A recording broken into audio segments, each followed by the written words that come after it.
বাংলাদেশে কেউ হিন্দু হোক আমাদের কোনো আপত্তি আছে? কেউ বৌদ্ধ হলে আমাদের কোনো আপত্তি আছে? কেউ খ্রিস্টান ধর্মাবলম্বী হলে আমাদের কোনো আপত্তি আছে? কেউ যদি নাস্তিকও হয়ে যায় আমাদের কোনো আপত্তি নাই। কিন্তু নাস্তিকতার দোহাই দিয়ে সেই লেভেলকে ব্যবহার করে যখন আপনি আল্লাহ এবং তার রাসূলের শানে কটূক্তি করবেন, আমাদের আপত্তি তখনই আমরা ঘরে চুপ করে বসে থাকবো না ইনশাআল্লাহ। আপনি নাস্তিক হয়ে জাহান্নামে যান, আমাদের কোনো আপত্তি নাই।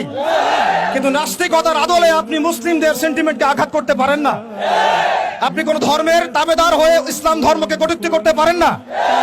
আপনি ইসলাম ধর্মের এবং তাওহীদি জনতার সেন্টিমেন্টে আঘাত করতে পারেন না। আমরা নবী সাল্লাল্লাহু আলাইহি ওয়াসাল্লামের স্পষ্ট হাদিস শুনিয়েছিলাম, আপনাদের সবার মনে আছে, মান সাব্বা নাবিয়ান ফাকতুলু, মান সাব্বা নাবিয়ান ফাকতুলু, মান সাব্বা নাবিয়ান। এখন আপনারা সবাই জানেন এই দায়িত্ব কার উপর বর্তায়?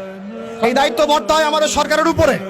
সরকার মুসলিম হোক, অমুসলিম হোক, ইন্টারিম হোক অথবা দলীয় সরকার হোক, যে কোনো সরকারি হোক না কেন, তার উপরে দায়িত্ব বর্তায় তারা যেন শাতেমে রাসূলের বিচার করেন, তারা যেন আল্লাহ দ্রোহীদের বিচার করেন, তারা যেন ইসলাম বিদ্বেষীদের বিচার করেন, তারা যেন ইসলাম ফোবিয়া যারা ছড়ায় তাদের বিচার করেন।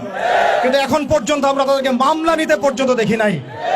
আমাদের ভাইরা থানায় থানায় ঘুরেছেন, মামলা নেওয়া হয় নাই। এই তথাকথিত গণতান্ত্রিক আইনের এবং এই তাগুতি সিস্টেমের মার পেছে শাতেমে রাসূলের মতো স্পর্শগত ইস্যুতে মামলা নেওয়া হচ্ছে না। তাহলে কি আমরা এটা প্রমাণ করেছেন আপনারা তাহলে যে তাগুতি বিধান কখনোই সাম্য এবং ইনসাফ কায়েম করতে পারে না? আপনারা নিজেরাই প্রমাণ করেছেন যে তাগুতি বিধান এবং মানব রচিত সংবিধানগুলো, আইনগুলো কখনো মুসলিমদের সেন্টিমেন্টের পক্ষে আসতে পারে না। তারা কখনো শাতেমে রাসূলের পর্যন্ত বিচার করতে পারে না। তারা আল্লাহ দ্রোহীদের বিচার করতে পারে না। তারা ইসলাম বিদ্বেষীদের কোনো বিচার করতে পারে না।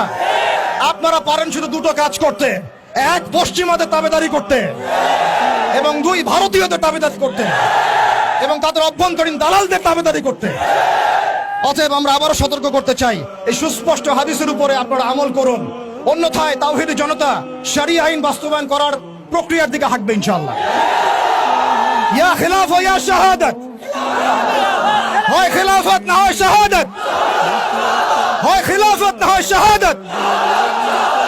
সম্মানিত তাওহীদি জনতা, আমি অল্প কথা শেষ করব।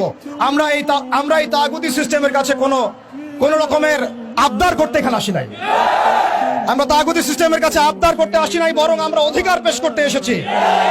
এটা আমাদের কোনো দাবি না, বরং মৌলিক অধিকার। আমরা আমাদের মৌলিক অধিকার পেশ করতে এসেছি।